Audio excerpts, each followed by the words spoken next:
a woman who wears many crowns. She is Mrs. India World 2013, a working mom and the powerhouse behind Fittistan. Her journey is just not about staying fit, it's about breaking stereotypes. She is Shilpa Bhagat. Shilpa, a warm welcome. Thank you so much, Mohit. Could you tell me about your journey?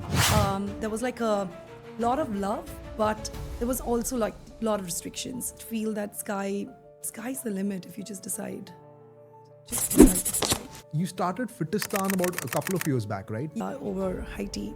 And he said something which I will never forget, and I kind of had a deep impact. He said, today, India has such a young population, which is an asset. So I just feel that if you have the 15 minutes, do that deep breath. It will kind of just center you. Shilpa said something very interesting.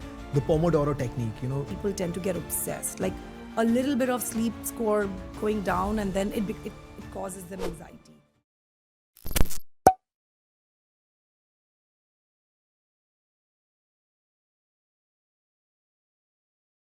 Welcome back to Mohit's Mantra, the podcast for people who want to thrive, not just survive. Today's episode isn't about just fitness, it's about a movement. Today we have with us a woman who wears many crowns. She is Mrs. India World 2013, a marathon runner, a working mom, and the powerhouse behind Fittistan, a community of over 10 lakh people. She's redefining what fitness truly means. Her journey is just not about staying fit. It's about breaking stereotypes. It's about resilience and proving that discipline is the ultimate superpower. She's raised over 2 crore rupees for a paraplegic rehabilitation centers. She balances life with professional success. She is the living example of someone who proves we can have it all. Build a career, raise a family, and still prioritize health. No crash diets, no shortcuts, just real sustainable change.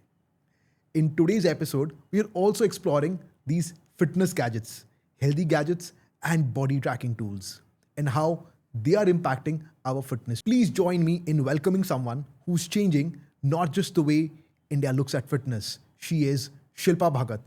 Shilpa, a warm welcome. Thank you so much, Mohit. Really excited to be on the podcast today. Thank you so much. Could you tell me about your journey? So I come from a very conservative, loving, big, huge joint family in Calcutta. Growing up, there was like a lot of love, but there was also like a lot of restrictions. And we were like the regular middle class family, and hence I just did not want to live that life. So I was very clear when I was young about things that I did not want, and that gave me clarity about the only way to break the law legally was to get myself educated. And I just worked really hard, got myself educated. I was a gold medalist of Jadavpur University, went ahead, did my MBA, got a job, got a house for my parents. And I just feel that sky's the limit if you just decide to fly. You won Mrs. India World 2013, right? Anything which you've learned or which has stayed with you since then? So winning Mrs. India 2013 was one of the most pivotal moments of my life. So to say that there was one takeaway would completely be a fallacy because there were just so many. But I can tell you one thing, that the real takeaway was not in winning the crown, but it was becoming. Like I mentioned, that when I was growing up in Calcutta, I was conditioned to believe that any woman who was fashion forward, who was very open-minded, was really like not a good girl. I grew up with that conditioning. Yes. And for the longest period of time, I judged women who were good looking, who were very, open-minded, who would probably smoke a cigarette or whatever. I mean, I would just completely disassociate or stay away from them.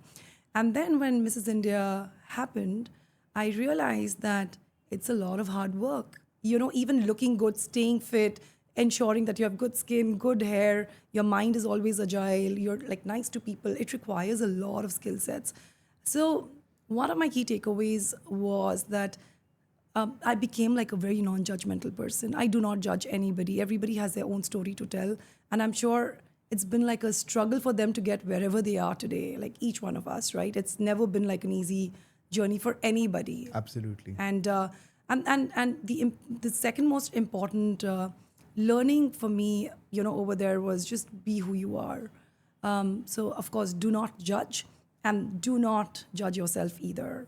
Just be very comfortable in your skin. So I do not judge anyone anymore. You don't have to be, you don't have to be good looking. It doesn't have to be beauty or brain. It doesn't have to be either or. You can be both. It's an And stretch yourself. So Did the pageant influence the way you look at fitness or public confidence or health? absolutely.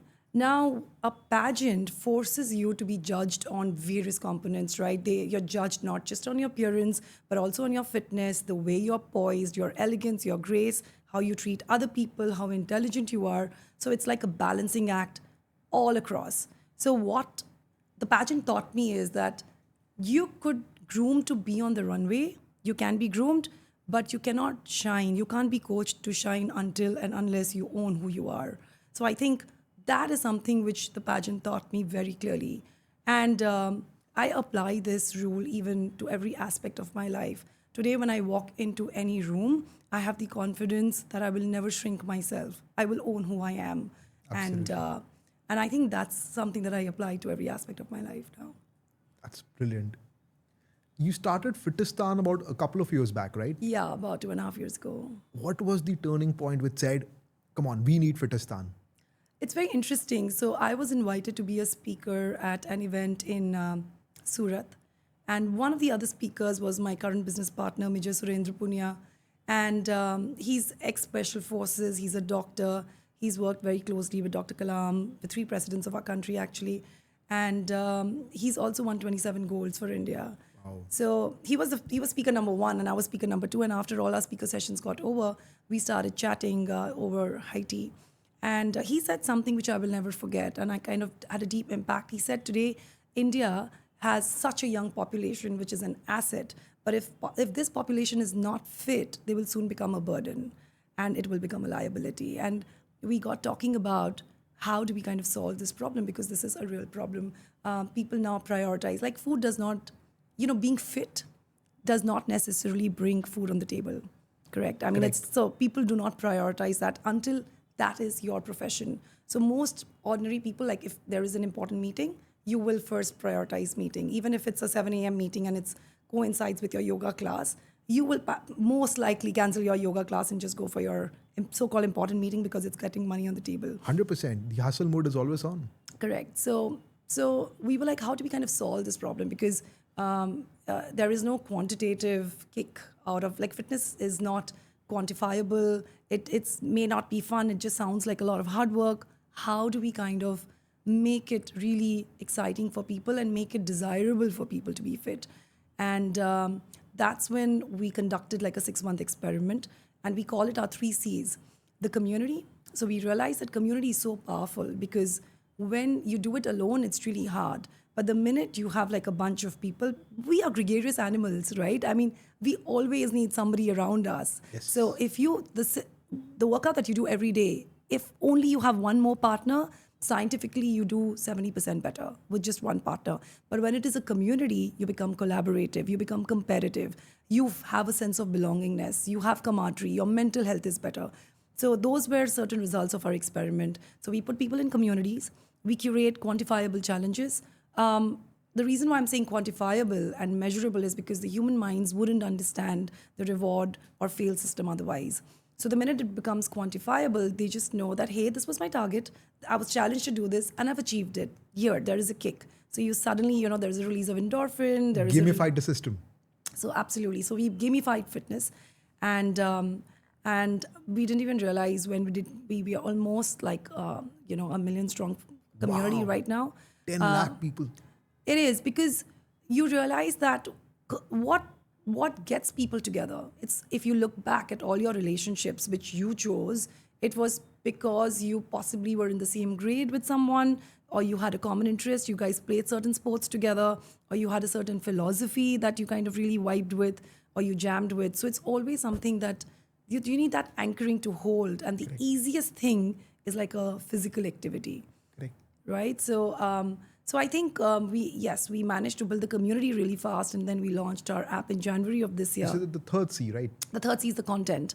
So the content is extremely important because what happens with content is there is a lot of daily important digestible stuff which we do not know, even as educated people.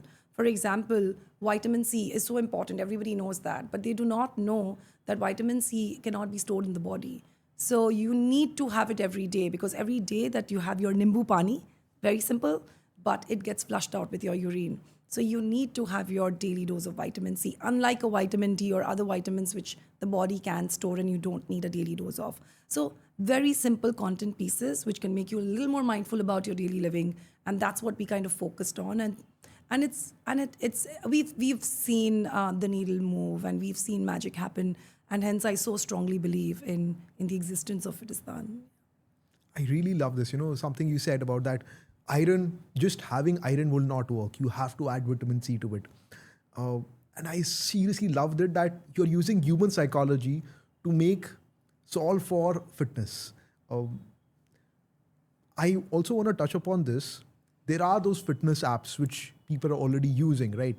So why Fittistan? The reason why we started Fittistan, like I said, it was community. We were using a lot of third-party platforms initially, so we didn't even bother to create our own app. That was not the phase one of the journey. Phase one was only to make people aware. See, action happens only after awareness, right? So our first goal was very clear: make people aware of what their goals are. Sometimes we don't even know what our goals are, right? I mean, to you, it may be easiest is, oh, I want to get to so many kgs. I want to lose this many kgs of fat, or not even fat, weight. But what is the ideal weight for you? What is it that you should be looking at? Your resting heart rate. You should be looking at, like a bunch of other parameters before. What is your sleep score? What is your stress score? People do not quantify that. So initially it was more about awareness, and then when it became like such a large community, we realized we have to kind of create our own app. So when we started our own app, it wasn't something that we had to market to people. Our community already knew it. And now we offer it to a lot of corporates. Our first client ever was IHCL, the Indian hotel, like the entire Taj Yes. group. They have 27,000 employees across 300 hotels across 10 different countries. So they were like our first literally clients. And, they loved it so much. Now they want to do it every year for their employees. Wow. So corporates are also very mindful about their employee health, right? It's not just about, okay, I pay you work. You also corporates are very mindful about the wellness of their employees and their health, especially after COVID. 100%. So the app really, honestly, when we started it, it was need based. We never questioned when there are so many different apps, why do we do that? And like I said, we gamified fitness, so we have leaderboards, and the other USP is we work a lot around patriotism. Because of my business partner, Major Yes. Surendra Punia, we have access to, armed forces. We have a property called the Soldierathon, which Major Surendra Punia had started with Dr. Kalam. And he wanted to, so it was very interesting because he said that these soldiers have given their lives for our safety. What do we as citizens do for them? And 100%. and hence, because again, soldiers are not in our faces; they are in the borders. We don't see them. We don't think about them that often, but they are giving their lives for us. Yes. So that was the reason why they started Soldierathon. So it was a run in the honor of soldiers, for the soldiers, with the soldiers. So we've done about 12 edition. It only happens in army campuses mostly, which is usually not open to regular citizens. But because of Soldierathon, everybody's invited. People can participate. And, for me, I'm not from an army background. I had no relatives from the army. The first time I ever went to an army campus was CME, the College of Military Engineering in Pune. I was shocked. And I'm very well traveled, let me tell you that. I'm on my country number 79. And I just thought that it was so pristine. It was a world in itself. Immaculately clean, green, like literally the AQI outside that campus was 100 plus, and it was 11 inside the campus. And all that was separating was like the wall, but just the greenery, the cleanliness, it was like a whole new world. So it was so exciting for me. And then when we do these runs and these civilians come in and they run and they see how the soldiers are and their way of life, it's an eye opener.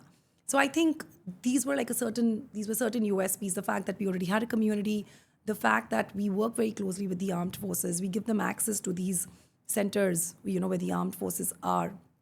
They get to know a little, we want to connect our armed forces with the regular, civilians. It's called It's called the Soldierathon. Soldierathon. Yeah. So, friends who want to visit new countries, you know that the cleanest country in India is attending a At Army Soldierathon. campus, for sure. Absolutely. Just don't, you can't attend an army campus. What you have to do is participate Register in for a, Soldierathon. participate for Soldierathon. That is great. Any story from that Fittistan community which, something which we should know about? Oh my God. I can possibly consume all your podcasts if I had to tell you the stories. I mean, so there was this, I'm probably going to tell you like maybe two. There was this girl, okay?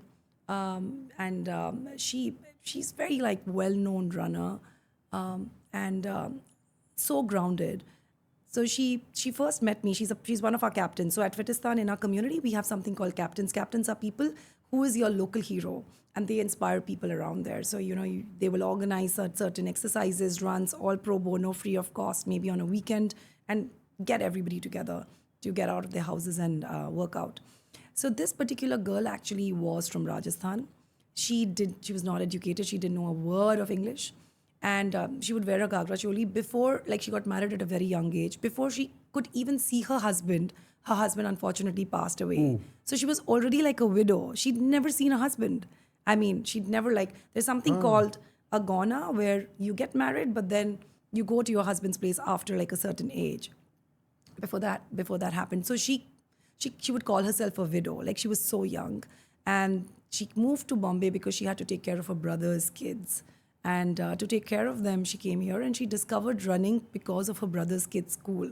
They had a running program. The teacher said, "Why don't you run?" And she started running. She enjoyed and she became like this fabulous runner.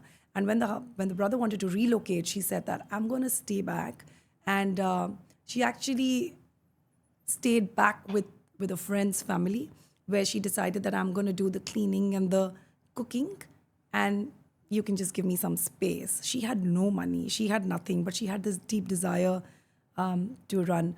And then we gave her a job at Fittistan. We said, why don't you just come and work for us? Because we just love how, she was such a good worker, and she was such a nice human being. And then she found, finally, I think she must be maybe in her late 40s, early 50s, she found the love of her life. She's now married. And I'm just so happy for her. But running was life-changing for her. So I've seen many such examples. I know somebody who was a complete alcoholic, like the family disowned him. He would be like lying on the roads, completely had no idea of what was happening around him under the influence of alcohol. And he took to running, and now he's one of our captains, and he's motivating so many people. So there are many, many stories which are inspiring. This is super nice. Coming back to the personal front, you married to a highly successful entrepreneur. How do you guys juggle life's priorities? How do you guys support each other's ambition while having a great personal life? Honestly, so it's very interesting. The first time me and Karan met, we fell in love. So if you do not believe in love at first sight, it exists. He was the first guy I ever met. He proposed to me the day he met. And I said yes. I'd never dated a guy before, not dated a guy after. And it's been 24 years now. It's been magical because I do feel, Mohit, no partnership is worth it if you do not bring out the best in the other. So whether it's a marriage, whether it's a business, whether it's even friendship, it's really, truly magical when you bring out the best in each other and you believe in each other. And I think love is so, so, so powerful. When you truly love someone, you understand what drives them, what pulls them down, and you do not judge them. You unconditionally try to support and encourage them. I remember Karan was in Kotak, when he started his career, and he had this deep desire to start something of his own. He just knew that he wanted to do something of his own. And when he got this opportunity of starting India Infoline Wealth, now 361, I remember every single person in the family and most of his friends were like, "Are you crazy? You are doing so well in Kotak." He was like the star in Kotak. And our families, like I said, that I come from a very regular middle-class family. His family has seen its own shares of ups and downs. And there was finally so much stability, because we did take care of both our families. So everybody was like, why do you want to do this? Like, everything is going so smooth. Why ye kaun sa keeda hai? Just, Absolutely. why do you have to start something of your own? Everything is going great. Kya chahiye aur? And then Karan asked me, Shilpa, what do you think? What should I do? Because nobody seems to be excited about this idea. I just told him one thing. Karan, you're from IIM Bangalore. You're highly educated. You have 8 years of work experience. What is going to happen worst case? After 1 year, if your company is not successful, you can always go back and get the same job. What is the big deal? Like, are you scared of that 1 year? He said, no, I really want to do this. And I was like, I'm right there. I do not want anything from you. Just go ahead, pursue your dream. And he started India Infoline Wealth with 25 crores of capital, which Nirmal had put in, which India Infoline had put in, and that's worth more than 40,000 crores today. Wow. So that's a story to tell. But you just got to, love makes you believe in your partner. So how do we balance is we are constantly, so one of the things which I really want to give credit to Karan about is he's never made me feel, so after my kids were born, I had to be on sabbatical. I did not go back to full-time work. But he never made me feel that my view was not important. Like every single day, even today, no matter which part of the world he is in, he'll call me. He would come and discuss that, hey, this is what happened at work today. This is what I'm confused about. What do you think? Should we do this? Should we not do this? He made me feel as if I was the most important person in the decision-making room. I was not even in that room.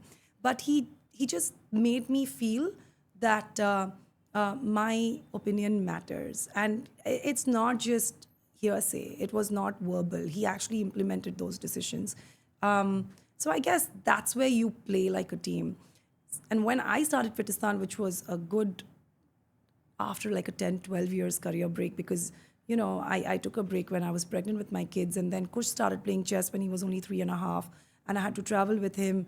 I couldn't go back to full-time work. So when I started Fittistan, to my absolute delight, I realized that a lot of tactic about how to set up your business, what would work, what kind of employees to hire, what kind of systems to put in place, what important decisions to take, came very easy because I didn't realize I was getting trained by Karan all this while, because what I felt that I was only hand-holding or helping him or being a sounding board, sometimes even without making a sound. But I just realized that he was grooming me and training me. He was setting me up for success. So one of my key learnings is when you cheerlead for somebody else and you desire their success, you're setting up yourself for success. So Fantastic. For all those who want to have such a great relationship, make sure that other person feels that they are in the room while you're making the decision. You have to be their cheerleaders. That's amazing. yeah. You spoke about your son. He's playing tennis. He's playing chess. Could you just go on further about him? So I have twins, boy and a girl. Kush, when he was, it's very interesting. So we moved to this building of ours, and we were on the 45th floor. He was 3 years old, and every time he looked at the lift, and he was 3, by the way. So, and because I have twins, I knew what the growth parameters were like because I had an immediate comparison. So surprisingly, he saw the lift and he saw that there was a pattern in the lift. After every 10, there was a repeat till the 19 and the 20. So he figured out the decimal system just by observing. That 1 minute lift ride and that sense of observation, he started adding numbers with carryover when he was 3 years old. Wow. While a regular 3-year-old wouldn't even recognize what maybe say a 28 is, Kush would be like, oh, 28 plus 51 is 79. Like he would just say it. So numbers run in the family. it does run in the family, but it was more like about the power of observation. And then this friend of mine was visiting us, and she was conversing with him, and she told me that, Shilpa, why don't you try chess with him? He seems to be like such a logical boy. I'm just bold. And then she gave me some chess person's number. And when I started chess for him, there were 4 kids. You know how you do group classes. So there were 4 of them. And inevitably, after 15 minutes, the other 3 would be doing ringa ringa roses, or they would be like running around, playing hide and seek. And this boy would like not be distracted. He would just be focused on the chessboard. And then my coach said that, listen, I think he's really special. I think he's a prodigy. We should take him for nationals. And I was like, you're kidding me. I mean, he is 3.5. What nationals are you talking about? Exactly. And but there was under 5 nationals. His first ever tournament was in Chennai. Mohit literally This was at the Indira Gandhi Stadium, I think. And there was like a little window. I could see like this little boy, 3.5-year-old. I've taken him, made him place. He took chess pieces and he was throwing it on his opponents. Like he was that playful. He Yeah. was over the table, he was under the table, and I was so scared. I said, oh my God, why have I bought him? The arbiter is going to come out and tell me that whose child is this? He's banned from playing the tournament. But for that age category, it's something called rapid. It's a 20-minute round, right? So they had 3 rounds in a day. But by the time he played the third round, he was this very serious, focused kid. He was in the top 10 in that first, tournament that he First played. time he's played. The first time he's played. And I'm like, what is going on? Like, this doesn't seem normal. And then we went to Taiwan, which was an Asian championship, and he came second there. Wow. So we knew that this guy is talented. He's won state nationals. He's even been like the world blitz champion under 8. He's currently. What is amazing about him is that after 9th grade, he was a FIDE master. His rating was about 2300, and he said, "Mom, I don't want to average myself out. I really want to excel in chess." For people who do not know, chess has grandmaster, international masters and FIDE master. हम normal लोगों के लिए chess खेलना ही बहुत बड़ा बात होता है, and Shilpa is saying her son is a FIDE master. So he just said that, "Mom, I just want 1 year.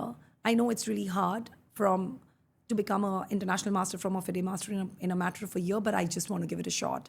And his current rating is 24-23. Wow. He's got 2 IM norms, and I cannot. He's be an more proud. international master. He's got 2 IM norms. So you need 3 norms to get that title. So he already has 2. He just needs 1 more. He's Best anyway an wishes. IM elect, and I just like it was his decision. It was his execution. He traveled on his own with his coach. I did not accompany him. He took complete ownership of that decision, and I'm really proud. And I just feel the clarity that a lot of these youngsters have today. And I think chess has really contributed in shaping his character and building his life skills. So I'm really grateful that he recognized early on that he wants to play this. 16 years old, right? Mm-hmm.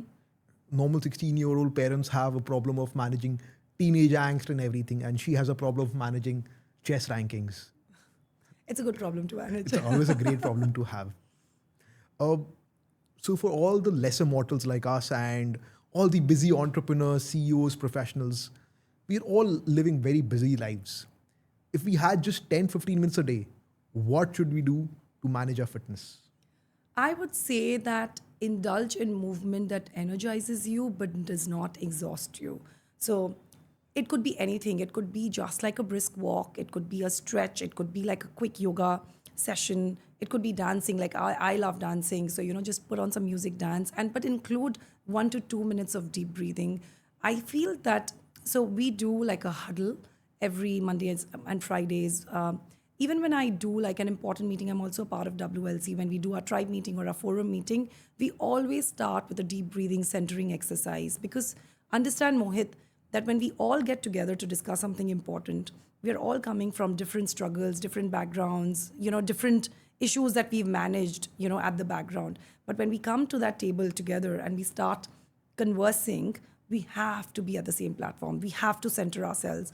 And it's magical what a 30-second of deep breathing can do. So I just feel that if you have the 15 minutes, do that deep breath. It will kind of just center you. Any anxiety that you may have, it will calm you down and it will energize you. And then choose any movement that energizes you. And it's always consistency over intensity, always. So there you have it. Consistent 10-minute movement at least and 30 seconds of deep breathing at least. Now, for people who are flying out a lot, I catch flights regularly.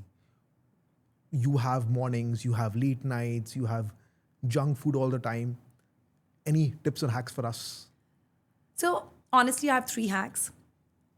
Number 1 is please hydrate yourself well, because you do become dehydrated when you're in a flight. So drink more than you think you are thirsty. So that is definitely important. Superb. Secondly, always, if possible, like if you're not really sleeping, if it's not like a really long flight, if you're awake, ensure that every hour you get up and you do certain stretches. It doesn't have to be very animated and disturbing other people, but just stretch yourself every 1 hour. It will help you stay energized. It will remove your sluggishness, if any. And the third, And something which I have honestly measured every time I go to the Bombay airport, it usually takes about 2,200 steps from the entry of the gate to really, to your arrival, to the gate of your departure. And I make it a point that, you usually have at least 1 hour after you have checked in to your takeoff time. So I do not sit because I know then I'm going to be sitting any which way. So that 1 hour, I'm constantly walking, and I give myself a target that Shilpa, try and do at least 5,000 steps, which is possible, which is very possible. And once you get off, depending on how long the flight is, you may be tired, but try and not take that buggy. A lot of us now take Pranam service. We want a buggy, but if you can walk, it will help you re-energize, like the blood circulation in your body will be better. But these are my 3 tips: that just move before and after, hydrate yourself, and just stretch yourself every hour. Bingo. I use the same thing. I don't use the escalators or the walkators. I just try to walk. And of course, I don't sit. So this is pretty nice. uh, Someone who is sitting on the desk quite a bit, 8 to 10 hours of sitting, any hacks which we can do on our desk? So what I typically do, and it's not just like whatever I do, I apply the 90-30 formula. So and this is something which I remember my English teacher had taught us when we were back in ninth grade, prepping for the 10th grade. And she told us, and I've never forgotten because it worked wonders for me at that point of time, said that make blocks of 90 minutes. So if you have a certain subject, sit for 90 minutes and then you take a 30 minutes break. It could be shower break, eating break, TV break, whatever it is. And I apply that even today. So 90 minutes of very focused work, no distraction. I will not take a phone call. I will not get distracted. I will do whatever I need to do in that 30 minutes. And I will never be on the phone sitting. Never.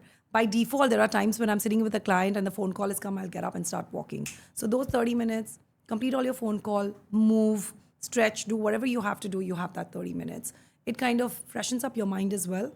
You've done very focused work. Your mind does need a little bit of rest, and you finished all your other agenda. So that kind of formula works for me. I hope it works for everybody else.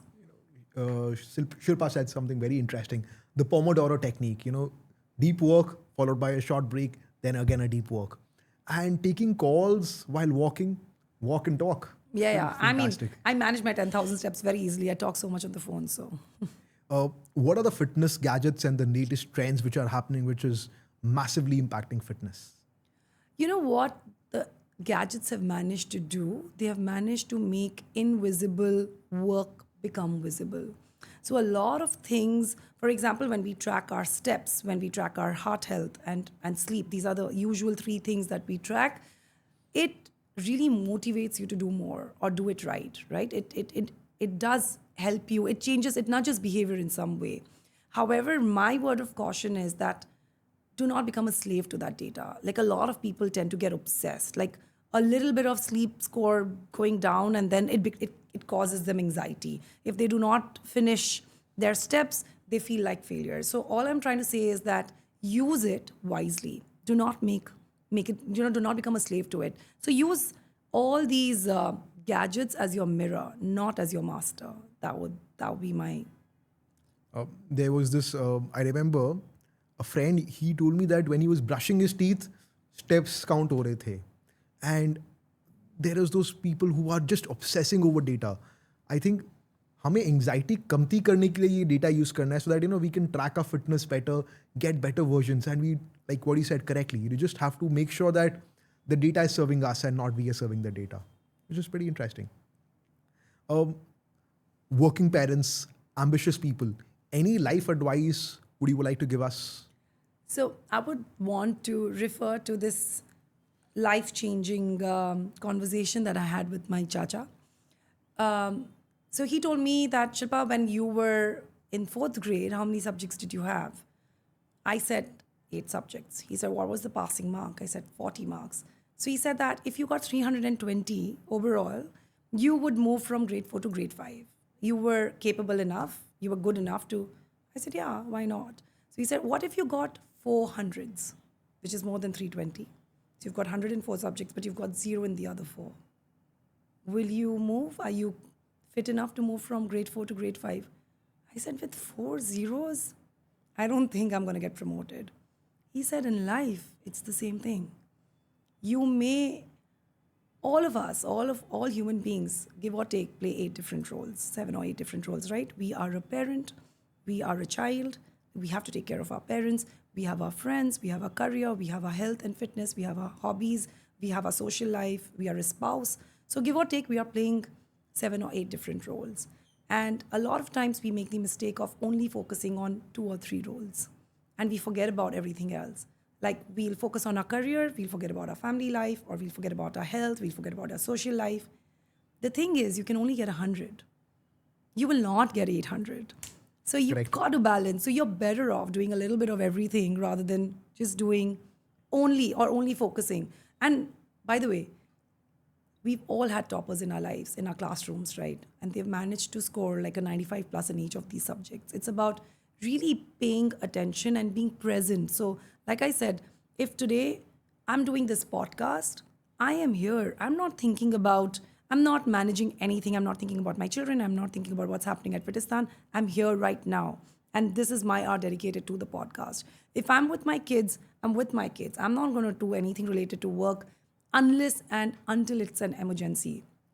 That's an exception, but it's not a habit. I will not be checking my phone and emails, and everybody knows this is the time that we cannot get in touch with her. So you balancing is the only thing that we all need to do. We are all juggling various roles.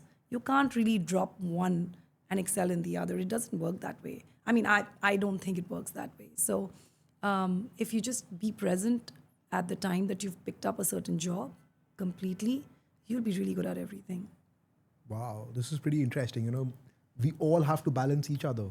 Everything has to be in balance. We can't just excel in one and ignore the rest. Shilpa, this has been a very, very insightful conversation. Thank you so much for that. Thank you. We've learned about resilience, fitness, and life and balance. Something I can believe we can all learn over here is success isn't about in the boardrooms. It's about showing up for your health, your energy, and your family. If today's episode inspired even one change in your fitness in your life, I'll be super duper blessed. Thank you, Shilpa, for sharing your wisdom. Thank you, Mohit. Thank you to our audience for tuning in to Mohit's Mantra. Until next time, stay focused, stay healthy, and of course, thrive, not just survive.